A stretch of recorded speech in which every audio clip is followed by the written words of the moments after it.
பல்லடத்துலேருந்துங்க ஒரு 36 கிலோமீட்டரில் பூளவாடிங்க ஏரியாவில் ஒரு ஏக்கரா விவசாய நிலம் பார்க்க வந்துக்கிறேங்க. இந்த பூமி பார்த்தீங்கன்னா உங்களுக்கு பூளவாடியிலேருந்துங்க ஒரு 2 கிலோமீட்டரில் இந்த பூமி அமைச்சிருக்குதுங்க. பல்லடம் டு உடுமலைப்பேட்டை மெயின் ரோட்லேருந்து பார்த்தீங்கன்னா ஒரு 5 கிலோமீட்டர் வர மாதிரி இருக்குங்க. குடிமங்கலம் 4 ரோட்லேருந்து பார்த்தீங்கன்னா இந்த பூமிக்கு ஒரு 8 கிலோமீட்டர் வர மாதிரி இருக்குங்க. மண்ணுன்னு பார்த்தீங்கன்னா அருமையான செம்மண் பூமிங்க. இந்த பூமிக்கு பார்த்தீங்கன்னா உங்களுக்கு கிணறோ சர்வீஸோ கிடையாதுங்க. பிஏபி வாய்க்கால் தண்ணி மட்டும் பாருங்க. சுற்றியுமே தென்னந்தோப்பு நடுவில் தான் இந்த பூமி அமைச்சிருக்குதுங்க. மண்ணுன்னு பார்த்தீங்கன்னா அருமையான செம்மண் பூமிங்க. நீங்கள் கிணறு வெட்டினாலோ போர் போட்டாலும் நல்லா தண்ணியாகுங்க.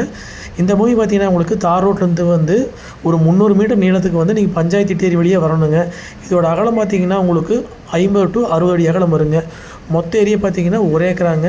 இதோட ரேட் பார்த்தீங்கன்னா ஒரு ஏக்கர் மொத்தமாக 40 லட்ச ரூபா விலை சொல்கிறாங்க. நீங்கள் 70 சென்ட்லேருந்து ஒரு ஏக்கரா வரைக்கும் எவ்வளோ வேணாலும் பிரித்து வாங்கிக்கலாங்க. ஒரு சென்ட் 40,000 விலை சொல்கிறாங்க. இதுதான் பஞ்சாயத்து தேரிங்க. நம்ம பூமிக்கு பார்த்தீங்கன்னா தெம்பர் சைடு தென்னந்தோப்பு தான் அமைஞ்சிருக்குதுங்க. வில்லேஜுக்கு பார்த்தீங்கன்னா பக்கத்துலேயே அமைஞ்சிருக்குதுங்க.